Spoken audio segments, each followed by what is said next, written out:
नमस्कार, आचरण के साथ मैं हूं टीएन मनीष। हमारे साथ मौजूद है डबरा के विधायक सुरेश राजे। सुरेश जी, किस तरह देखते हैं इस पूरे मामले को जो चल रहा है इस समय ग्वालियर चंबल में? सबसे बड़ी बात यह है कि हमारी सामाजिक समरसता, सौहार्द और ये सब मेंटेन रहे, ये हमारे संविधान ने भी कहा है। ये हमारे लिए बहुत चिंता का विषय है और इसमें नैतिक जिम्मेवारी हमारी भी है कि जो लोग सामाजिक समरसता के ताने बाने को तोड़ना चाहते हैं, क्या हम उस भीड़ में शामिल हों? नहीं, हमें भी यहाँ तक प्रयास करना होंगे। और मान के चलो, कोई आग लगाने का काम कर रहा है तो आग बुझाने का काम कौन करेगा? वो हमारा भी दायित्व है। ये देखिए, ये जिस तरह एक वर्ग संघर्ष की स्थिति पैदा कराना चाहते हैं जो लोग, मेरा उनसे अनुरोध है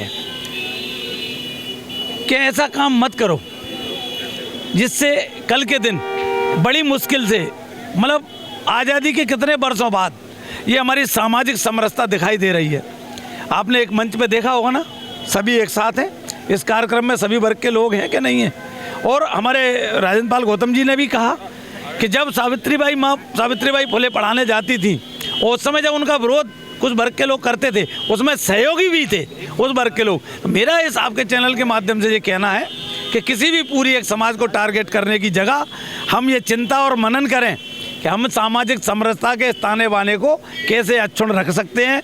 और बाबा साहब के संविधान ने जो अधिकार सबको दिए हैं, हम उन अधिकारों के साथ चलते हुए हमें सामाजिक समरसता के, और विशेषकर हमारे चंबल क्षेत्र में जिस तरह का सौहार्दपूर्ण वातावरण है, ये पूरे देश के लिए एक मिसाल कहा जाता है। तो हमारी सबसे बड़ी चुनौती है कि हमारे चंबल संभाग को विशेषकर कम से कम हम इस चुनौती के कैसे निकाल कर लाएं जहाँ तक बाबा साहब की मूर्ति। लेकिन मूर्ति में ये कहा जा रहा है ना, अब न्यायालय के जो उस पक्ष के द्वारा, जो पक्ष इस बात को बार बार कह रहा है, वकील पक्ष, कि हम प्रक्रिया के विरोध में हैं, प्रक्रियागत तरीके से नहीं किया गया और इसमें पूरी प्रक्रिया का पालन नहीं किया गया, अभिभाषक संघ को विश्वास में नहीं लिया गया, बिल्डिंग कमेटी में बहुमत नहीं था, इस तरह की बातें आ रही। देखिए, मैं देर आए दुरुस्त आए, अगर उन्होंने ऐसा सब वक्तव्य दिया है कि हम उसके विरोध नहीं कर रहे, अब वो कोई भी बहाना ढूंढे।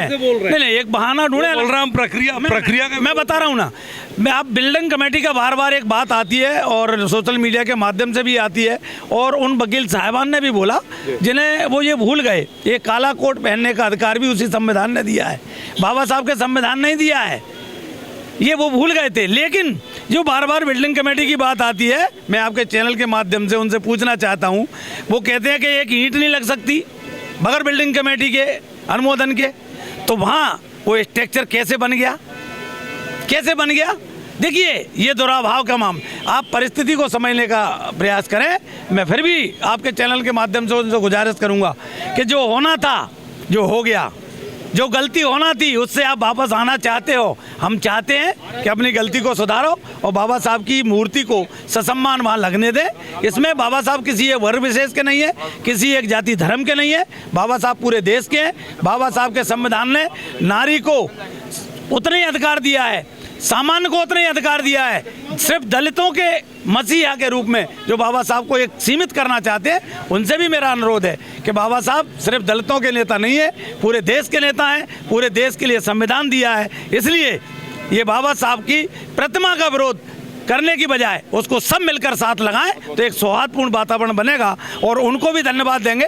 ठीक है, जो होना था हो गया। अच्छा, आपके भितरवार में अभी एक बौद्ध गाथा सम्मेलन के नाम पर 3 दिन का धर्म परिवर्तन समागम हुआ 25,000 लोगों का, और उसमें खुले तौर पर 22 प्रतिज्ञा की आड़ में ये कहा गया कि ईश्वर को नहीं मानेंगे, ये नहीं करेंगे, वो नहीं करेंगे, ब्रह्मा विष्णु महेश को नहीं। तो आपको लगता है बहुसंख्यक आस्था के साथ प्रहार जैसी बात? नहीं, इसको आप इस रूप में न देखें। और जहाँ तक सवाल है बौद्ध धर्म का, तो 22 प्रतिज्ञाएं कोई इस बात के लिए थोड़ी करती हैं। और किसने कहा कि वहाँ धर्म परिवर्तन हुआ?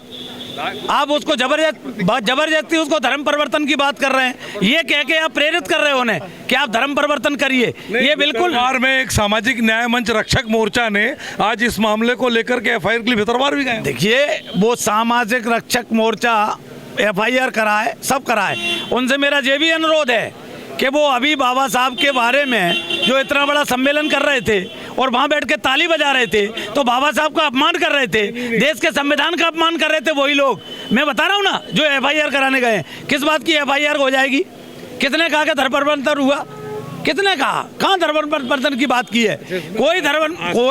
कोई देखिए, आस्था की जहाँ तक सवाल है, कोई किसको मानना है, कोई दुर्गा को पूज रहा है। मैं बहुत बड़ा भक्त हूँ हनुमान जी का, मैं हनुमान जी का बहुत बड़ा भक्त हूँ, प्रतिदिन पूजा करके निकलता हूँ। और अगर मैं उस कार्यक्रम में चला गया तो मेरा धर्म परिवर्तन हो गया। मैं ईद पर मस्जिद जाता हूँ तो क्या मेरा धर्म परिवर्तन हो गया?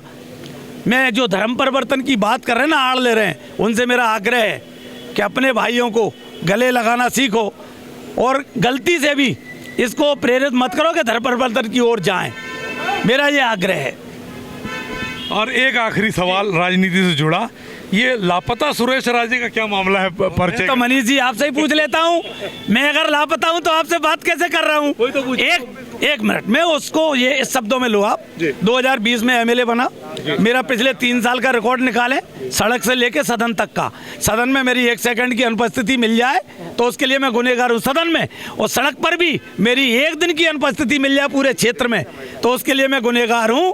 मैं 365 दिन चलने वाला जीव हूँ और मैं कभी भी, कोई भी व्यक्ति अगर ये कह दे सर्दी गर्मी, कितनी भी भीषण गर्मी है, राजनीतिक विद्वेष है, क्या है? 30 मिनट आराम नहीं मिलेगा मेरा कभी। पर्चा वाला युद्ध क्या था? ये वही युद्ध है जो निराशा के भंवर में चल रहे हैं, जिन्होंने चुनाव में प्रोपेगेंडा किया वही इस प्रोपेगेंडा को लेकर आए हैं। और मैं तो कह रहा हूं, अगर मेरे लापता के पोस्टर लगाना है तो इस बात के लिए लगवाएं कि मैंने जिले की मांग की, मैंने वहाँ सिविल हॉस्पिटल की मांग को लगातार उठा रहा हूँ, जिगनिया बारकरी नहर क्यों नहीं बन रही इसको लगातार उठा रहा हूँ, तो इसके लिए पोस्टर बांटे। इतने बड़े लेवल पर मेरे यहाँ अवैध उत्खनन रेत का, पूरे प्रदेश में इतना रेत का बंद नहीं चल रहा हो इतना मेरे डबरा में चल रहा है, उसके लिए पोस्टर लगाएंगे कि सुरेश राजे आवाज़ उठा रहा है। अगर मैं लापता हूँ तो आपके सामने कैसे बोल रहा हूँ? मेरा एक कार्यक्रम बता दे जिसमें सुरेश राजे की अनुपस्थिति हो। मैंने कहा ना, चाहे बिजली पानी का मुद्दा हो, चाहे किसान का मुद्दा हो, किसान के खाद का मुद्दा हो, किसान की फसल का मुद्दा हो, किसान को पानी पहुंचाने का मुद्दा हो, लाइट पहुंचाने का मुद्दा हो, 24 घंटे किसी का फेस भी चला जाता है तो सुरेश राजे उसके लिए भी फोन करता है कि उसके घर का फेस चला गया है, पूरी रात कैसे बैठेगा गर्मी में, उसका फेस जोड़ कर। तो आप थे डबरा से विधायक सुरेश राजे, जिन्होंने तमाम पहलुओं पर बात की और ये मानने से साफ तौर पर इनकार किया कि बौद्ध गाथा सम्मेलन जो था उसका मकसद किसी तरह के धर्म परिवर्तन से जुड़ा था। कैमरा पर्सन विक्की सिंह के साथ TN मनीष, आचरण न्यूज, ग्वालियर। देश दुनिया की सभी खबरें देखने के लिए जुड़े रहिए आचरण न्यूज से। आचरण न्यूज, हर कदम आपके साथ।